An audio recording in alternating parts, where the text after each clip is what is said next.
If you've been around the AR-15 world for a while, you're probably familiar with the name Knights Armament, but you have probably never shot one because of the price tag. They are often touted as the pinnacle of duty-grade ARs and the best of the best. But is any of that true, or is it just more modern FUD lore of the hypebeast gun culture? Now while you're here, go ahead and touch that button like it's oiled up at a Diddy party. Full disclosure on this rifle is that it was sent to me by a kind viewer of the channel to review, no strings attached, and I have no relationship with Knights Armament. But no one knows if those are real people anyways.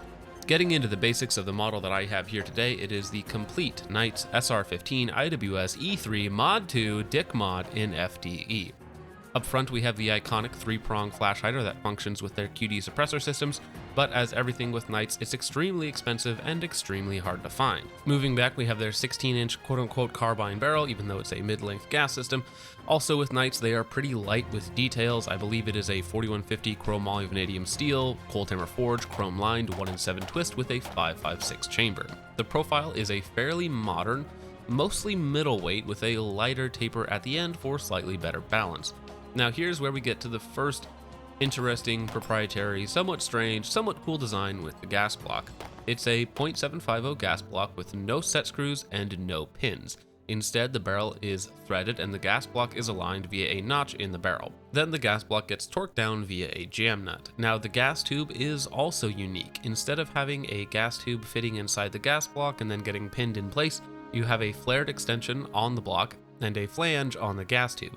That then gets pressed into place via a nut that resembles what you would find on an older car's brake lines. It is an incredibly efficient way to seal up a system and get all the gas going where you want it, with the downside of being more machining, more complex, and of course more expensive. Now let's talk about that handguard and barrel nut.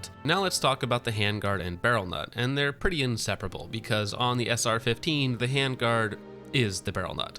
On the version that I have, it is of course 7-sided key mod, and on the 16-inch rifles, it's a 14.5-inch length, which is fine. Some of the Redditoids might hate the exposed barrel, but they should expose themselves to some sunlight. Now at the back of the rail, it is just a solid chunk of aluminum that is threaded for the upper receiver, no barrel nut.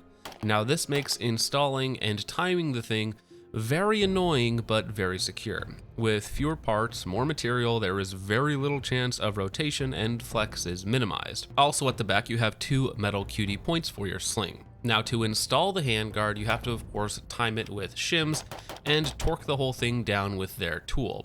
You then have to push the gas block into place and then thread the nut on with again a extended tool to actually reach inside of the handguard, and then you can install your muzzle device. It's very rigid, it's very secure, it's very annoying. Moving back to the upper, we have a mostly standard mil-spec upper. Now the BCG is the famed E3 round lug bolt. The bolts and barrel extensions are non-standard. You even need a special barrel reaction rod if you want to work on it. Supposedly this is for better lockup and less wear and tear on the bolt. The bolt also has the lobster tail extractor, which is supposed to apply force more consistently over a long period of time. Everything is set up to perform better, not just in the moment, but again over a long period of time, like you would hope for a professional rifle. Last thing on the upper side of things is the extended latch charging handle, which is nice. The newest models come with a ambi version, which is better. It doesn't seem to be set up for any sort of gas mitigation when suppressed, but oh well. The lower itself has all the cool forge markings, has ambi safety, left side bolt catch, ambi release via this button on the right. Now that's not my favorite setup. I would actually rather have a bolt lock on the right side of the lower, as that's more beneficial to me than shaving 0.1 seconds off of an emergency reload. You also do have a left side magazine release for you lefties out there. The trigger is a great 2-stage trigger, very reminiscent of a Geisley trigger. You have a short first stage, firm wall, and about a 4.5 pound total pull, and a nice reset. Not too light for duty work, but not too heavy to hinder precision at a distance. Moving back again, we have a QD end plate and castle nut. The one nicety on the buffer setup is that the buffer to stock fit is extremely tight, like no wobble whatsoever. It doesn't really matter much, but it is nice. Now talking about the Knights sights, keep in mind that the Knights sights aren't night sights, so if you want to use the night sights at night, you will need a different set of night sights. But the sights are iconic, and as far as irons go, it's good.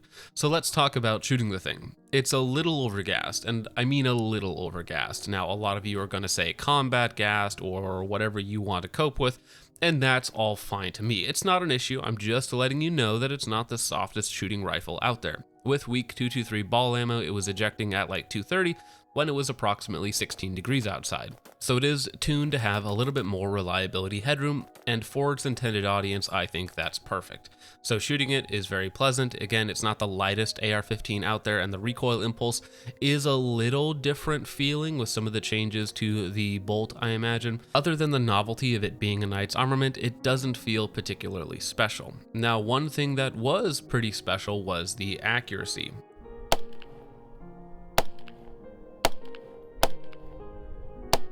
Is a phenomenal group for ball ammo.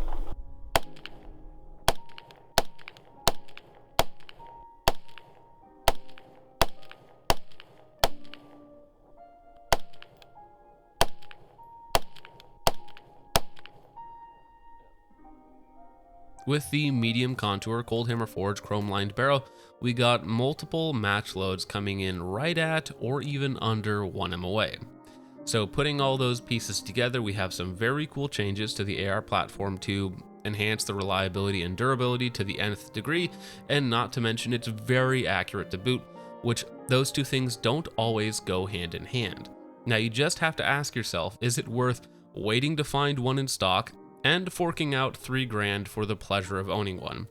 It's not ever going to compete with the Reddit special BCM upper and arrow lower in terms of value, no, but if you're looking for the best of the best, it might be nice. First impressions are very good. But with all that out of the way, guys, let me know what you think of the Knights Armaments SR15 in the comments down below. And with all of that out of the way, thank you so much for watching. I hope you all enjoyed. I will see you in the next one. Peace off.